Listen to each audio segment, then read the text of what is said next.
Pada tahun Saka 1213 atau 1291 Masehi, bulan Jesta, pada waktu itu saat wafatnya Paduka Batara yang dimakamkan di Siwa Buddha, Rakrian Mapati Empu Mada yang seolah-olah sebagai yoni bagi Batara Sabta Prabu, dengan yang terutama di antaranya ialah Sri Tribuana Tunggadewi Maharajasa Jaya Wisnu Wardani, cucu-cucu putra dan putri Paduka Batara Sri Kertanegara Ajna Nuara Braja Nama Biseka.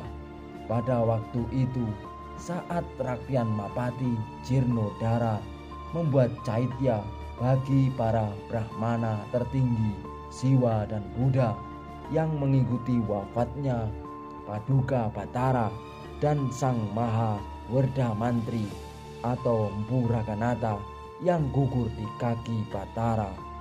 Demikianlah bunyi prasasti Gajah Mada yang bertarikh 1273 Saka atau tahun 1351 Masehi. Sebagai Mahamantri terkemuka, Gajah Mada dapat mengeluarkan prasastinya sendiri dan berhak memberi titah membangun bangunan suci atau caitya untuk tokoh yang sudah meninggal. Prasasti itu memberitakan pembangunan caitya bagi Kertanegara. Raja terakhir Singgasari itu gugur di istananya bersama patihnya Empu Raganata dan para Brahmana Siwa dan Buddha akibat serangan tentara Jakatwang dari Kadiri. Menurut arkeolog Universitas Indonesia Agus Aris Munandar, agaknya Gajah Mada memiliki alasan khusus mengapa memilih membangunkan caitya bagi Kertanegara daripada tokoh-tokoh pendahulu lainnya. Padahal selama era Majapahit yang dipandang penting tentunya Raden Wijaya sebagai pendiri kerajaan Majapahit. Dalam Gajah Mada Biografi Politik, Agus menulis bahwa kemungkinan besar bangunan suci yang didirikan atas perintah Gajah Mada adalah Candi Singgasari di Malang. Pasalnya, prasasti Gajah Mada ditemukan di halaman Candi Singgasari. Bangunan candi lain yang dihubungkan dengan Kertanegara yaitu Candi Jawi di Pasuruan. Candi ini sangat mungkin didirikan tidak lama setelah tewasnya Kertanegara di Kedaton Singasari. Menurut Agus, berdasarkan data prasasti, karya sastra dan tinggalan arkeologis, ada dua alasan mengapa Gajah Mada memuliakan Kertanegara hingga mendirikan candi baginya. Pertama, Gajah Mada mencari legitimasi untuk membuktikan Sumpah Palapa. Dia berupaya keras agar wilayah Nusantara mengakui kejayaan Majapahit. Kertanegara adalah raja yang memiliki wawasan politik luas. Dengan wawasan Dwipantara Mandala, dia memperhatikan daerah-daerah lain di luar Pulau Jawa.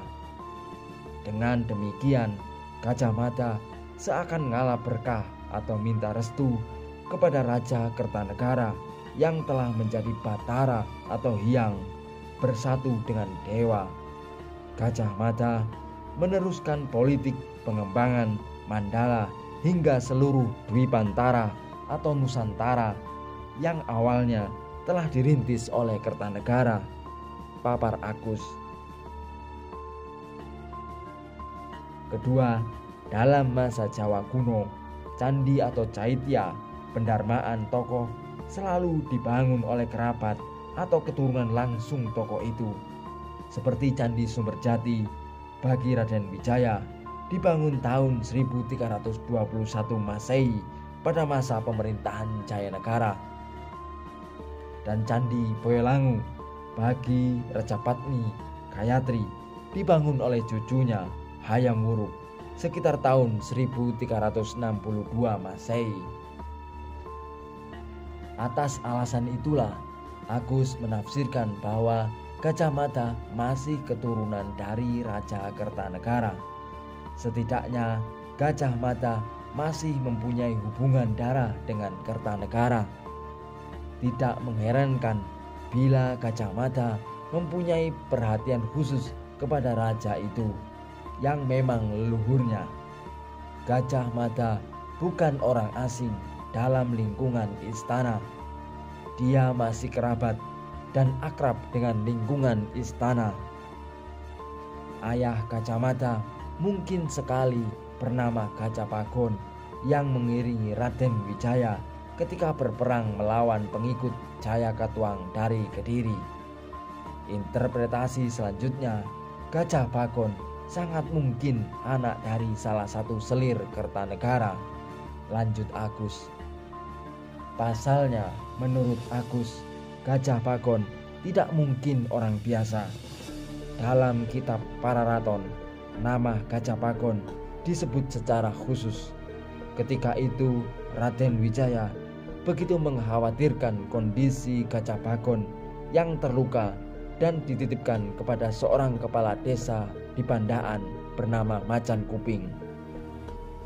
Menurut Agus, sangat mungkin Gajahbagon selamat kemudian menikah dengan putri kepala desa Pandaan dan akhirnya memiliki anak yaitu Gajah Mada yang mengabdi pada Majapahit.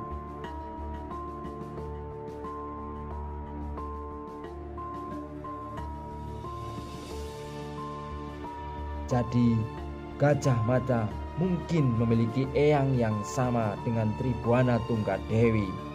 Bedanya Gajah Mada cucu dari istri selir, sedangkan Tribhuwana adalah cucu dari istri resmi Kertanegara.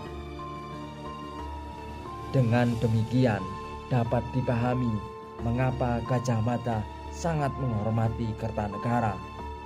Raja itu adalah eyangnya sendiri. Hanya keturunannya saja yang dengan senang hati membangun caitya bagi sang raja. Konsepsi Dwipantara Mandala Kertanegara mungkin menginspirasi dan mendorong Gajah Mada dalam mencetuskan Sumpah Palapa.